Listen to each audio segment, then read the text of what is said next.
Bonjour et bienvenue dans le Flash Info. Le président Alassane Ouattara a effectué une visite d'État de quelques jours en Afrique du Sud. De nombreux accords entre les deux pays ont été signés et le partenariat renforcé entre la Côte d'Ivoire et l'Afrique du Sud a été célébré au cours de cette visite. Les précisions de Viviane Haïm.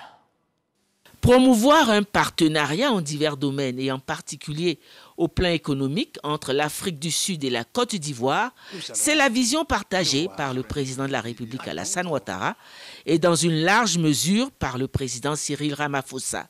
En effet, en décembre 2021, le président sud-africain avait pris l'initiative d'une visite d'État en Côte d'Ivoire ainsi que d'une tournée au Nigeria, au Ghana et au Sénégal. Il était accompagné d'une forte délégation d'hommes d'affaires. L'objectif, ouvrir l'économie sud-africaine, jusque-là cantonnée dans sa zone d'influence, l'Afrique australe, sur le reste de l'Afrique. Cette aspiration du président Cyril Ramaphosa pour son pays rejoignait ainsi la grande vision de développement que le président de la République Alassane Ouattara nourrit pour la Côte d'Ivoire. Ainsi, recevant ce vendredi 22 juillet le président de la République Alassane Ouattara à l'Union Building, le palais présidentiel, dans le cadre de sa visite d'État en Afrique du Sud, le président Cyril Ramaphosa a tenu à lui signifier la grande considération qu'il lui porte. Président Alassane Ouattara, président de la Côte d'Ivoire, étant donné le pouvoir dont je suis doté de la section 43 de la République d'Afrique du Sud de 1996, je dépose sous le président Ouattara l'ordre de l'Afrique du Sud qui va désormais, il sera désormais honoré comme un membre de nos ordres nationaux. Le peuple de l'Afrique du Sud vous salue.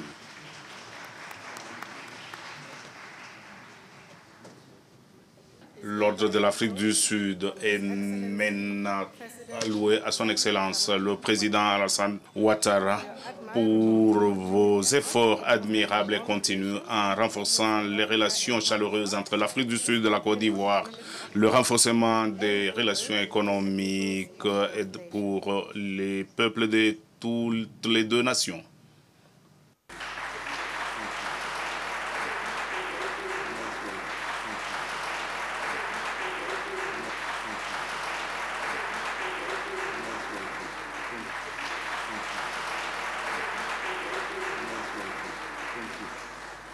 Dans la soirée, un dîner officiel en l'honneur du chef de l'État ivoirien était organisé. Les deux chefs d'État ont échangé des toasts à la réalisation de ce partenariat renforcé dont ils partagent ensemble la vision. Afrique du Sud, Côte d'Ivoire, le pont est désormais jeté entre les deux pays.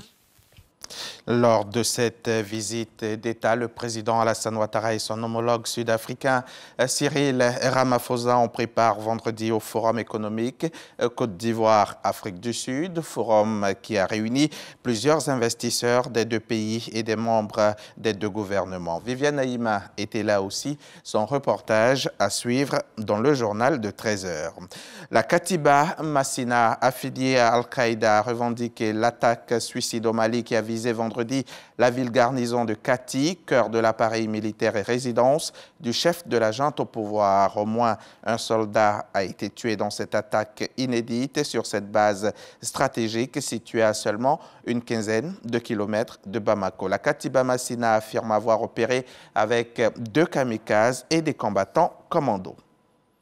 L'épidémie actuelle de variole du singe constitue une urgence sanitaire mondiale. Son plus haut niveau d'alerte, c'est ce qu'a déclaré hier le directeur général de l'OMS, Tedros Adhanom Ghebreyesus. Cette qualification vise à faciliter une réaction internationale coordonnée, son financement et une collaboration internationale sur le partage des vaccins et des traitements. L'épidémie a déjà frappé près de 17 000 personnes dans 74 pays. La variole vol du singe n'est pas une maladie sexuellement transmissible, mais en dehors des zones endémiques, elle touche des hommes ayant des relations sexuelles avec des hommes, à de rares exceptions près. Nous sommes dimanche, alors vous avez droit à votre magazine préféré. Le Dimanche Magazine reçoit aujourd'hui le directeur de la sensibilisation et de l'éducation à la Haute Autorité pour la bonne gouvernance. Monsieur Jacques III Achiaou viendra nous parler de son institution, son rôle, ses missions, son fonctionnement et surtout de ses actions, les actions qu'elle entreprend donc pour lutter efficacement contre la corruption. C'est nulle part ailleurs, c'est sur RTI 1 et c'est à 13h.